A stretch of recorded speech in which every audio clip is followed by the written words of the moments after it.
MNA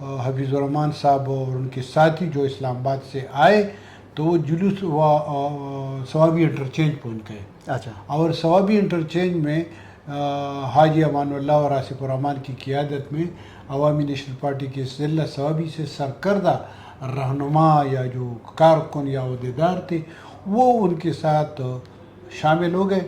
اور جلوس کی شکل میں یہ لوگ باچا خان مرکز آئے. باچا خان مرکز میں باقاعدہ گیٹ پر ایمن ولی خان نے پشتون روایات کے مطابق ان کا استقبال کیا, گلے لگایا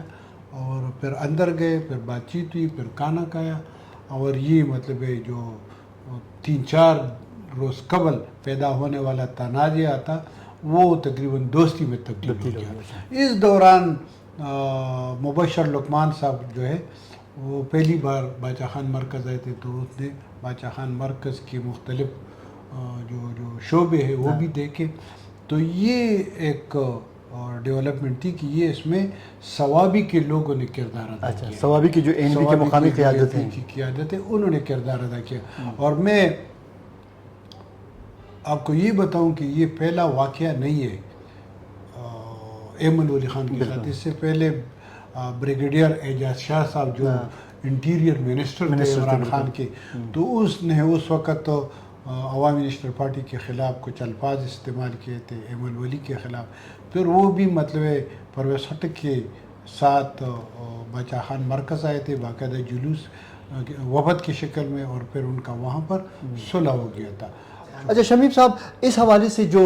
ماضی میں بھی ایک اس طرح کے واقعہ پیش آیا تھا کہ جب وہ بریگیڈیئر اعجاز شاہ جنہوں نے عوامی نیشنل پارٹی یا باچا خان کے حوالے سے کوئی اس نے بھی کلمات اس کے زبان سے نکلے تھے, پھر ان کو بھی باچا خان مرکز آنا پڑا تھا. تو یہ اس طرح ہوتا ہے کہ جو اہم سرکاری حکومتی عہدوں پہ فائز جو شخصیات ہیں وہ پھر اپنی زبان پر وہ قابو نہیں رکھتے ہیں, پھر وہ سیاسی زعماء کے حوالے سے نامناسب کلمات ان کی زبان سے نکلتا ہے, پھر ان کو آ کے پھر معافی مانگنے تک یا جرگہ لے کے آنا پڑتا ہے. تو اس رویے کا کیا سمجھتے ہیں اس حوالے سے؟ میں 2 واقعات کا ذکر ضروری سمجھتا ہوں. یہ تھا کہ شوکت یوسفزئی صاحب جو پاکستان تحریک انصاف کے سرکردہ خیبر پختونخوا کے سرکردہ عہدیدار بھی رہ چکے, صوبائی وزیر بھی رہ چکے, انہوں نے اسفندیار ولی خان کے خلاف کچھ نازیب الفاظ استعمال کیے تھے جس پر اسفندیار ولی خان نے عدالت کا دروازہ کھٹکھٹایا اور عدالت کی جانب سے وہ عزت ہتک کا جو عزت کا جو دعویٰ کیا جاتا ہے اس کو منظور کر دیا گیا اور پھر اس میں شوکت یوسفزئی کو حکم دیا گیا کہ آپ ہرجانہ ادا کریں. ابھی تک وہ معاملہ جو ہے نا شوکت یوسفزئی نے کئی بار مجھے بھی کہا ہے, دیگر لوگوں کو بھی کہا ہے کہ آپ اسفندیار ولی خان کو کہہ دیں کہ یہ معاف کر دیں. تو نہیں ہوا. میں آپ کو ایک قصہ سناتا ہوں اور وہ تھا ولی خان کے بارے میں. جب نوئے وقت میں ان کے خلاف کچھ چیزیں لکھی گئی اور ولی خان نے پھر عدالت کا دروازہ کھٹکھٹایا اور عدالت نے باقاعدہ طور پر اس وقت نوئے وقت کے جو انتظامیہ تھا, جو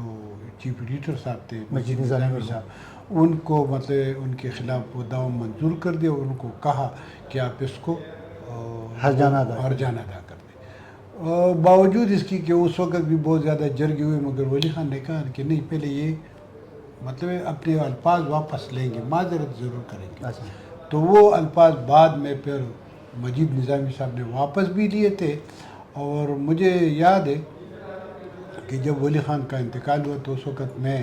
نیشن میں تھا, تو مجید نظامی صاحب خدا بخش وہ آئے تھے اور وہ وہاں پر فاتحہ خوانی کے لیے گئے تھے اور باقاعدہ اس وقت بیگم نسیم ولی خان کے ساتھ ملاقات بھی ہوئی تھی اور اس ہتک عزت کا ذکر بھی ہوا تھا. اور اس وقت مجید نظامی نے کہا, صاحب نے کہا کہ مجھے بہت خوشی ہوئی کہ جب عدالت نے دعویٰ بھی منظور کیا, مجھے ہرجانے کا حکم بھی دیا گیا, مگر جب ولی خان کے ساتھ ہمارا رابطہ ہوا تو انہوں نے وہ ہماری معذرت قبول کر دی اور وہ دعویٰ پھر مطلب خود بخود دستبردار ہو گیا. تو یہ ہوتا رہتا ہے. میں سمجھتا ہوں کہ سیاسی لیڈر جو ہے ان سے کہ ذات کے بارے ان کے آپ کو مطلب سیاست پر آپ ضرور تنقید کر دیں, سیاسی پارٹی کے نظریے پر آپ ضرور تنقید کر دیں, مگر ہر ایک سیاسی چاہے وہ ENP کا ہے, چاہے وہ پاکستان تحریک انصاف کا ہے, دیگر پارٹیوں کا ہے, ان کی شخصیت کے بارے میں لوگوں کو چاہیے کہ وہ ذرا احتیاط کیا کریں, محتاط رہیں, کیونکہ یہ پبلک لیڈرز ہوتے ہیں. ان کی لاکھوں لوگ جو ہے وہ فالوورز ہوتے ہیں، لہٰذا ان لوگوں کی جذبات کو ٹیس نہ پہنچائے، ذرا احتیاط کیا کرے تو میرے خیال میں یہ بہت صحیح ہوگا۔ میں بالخصوص اس وقت اگر آپ دیکھیں تو یہ جو پاکستان تحریک انصاف کے آنے سے جو کلچر، سیاسی کلچر ڈیولپ ہو رہا ہے وہ صحیح نہیں ہے، لہذا میں تمام سے پاکستان تحریک انصاف کے لوگ جو ہے وہ بہت زیادہ محب وطن بھی ہے، اچھے بھی ہے، قابل بھی ہے، مگر ان کو چاہیے کہ وہ ذرا سیاسی جو کوڈ ہے اس کا کوڈ آف کنڈکٹ کا خیال ہے کہ ایک دوسرے کی عزت و احترام سے پیش آئے، تو اس سے ہماری سیاسی ماحول میں جو اب تلخی پیدا ہوئی ہے، بالخصوص اس وقت اگر آپ دیکھیں تو پاکستان تحریک انصاف تنہائی کا شکار ہے۔ ٹھیک ہے، لوگ بالکل ان کے ساتھ، اس میں کوئی شک نہیں ہے، مگر کوئی بھی سیاسی جماعت ان کے ساتھ ان پر اعتماد نہیں کر رہا، ان کے ساتھ ہاتھ ملانے کے لیے تیار نہیں ہے۔ تو اگر انہوں نے یہ جو ایک دوسرے کی عزت و احترام شروع کر دیا، ٹھیک ہے، سیاست پر تنقید کرے، پارٹی پر تنقید کر دے، پالیسیوں پر تنقید کرے، مگر شخصیات کا احترام کرے، تو اس سے بہتر سیاسی ماحول پیدا ہوگا، سیاسی استحکام بھی پیدا ہو جائے گا۔ تو ضرورت اس امر کی ہے کہ جب بھی ملکی سیاسی قیادت یا سیاسی جماعتوں کے رہنماؤں کے حوالے سے ان کے سیاسی مخالفین ہوں یا حکومتی عہدیدار ہوں، جب بھی وہ اپنے خیالات کا اظہار کریں، وہ تہذیب اور اخلاقیات کے دائرے میں رہتے ہوئے وہ بات کریں، تاکہ بعد میں جرگے کرنے اور معافیا مانگنے کی ان کو ضرورت پیش نہ آئے۔ کیمرہ مین اسد علی کے ساتھ شمیم شاہد اور اظہر علی کو اجازت دیجیے، اللہ حافظ۔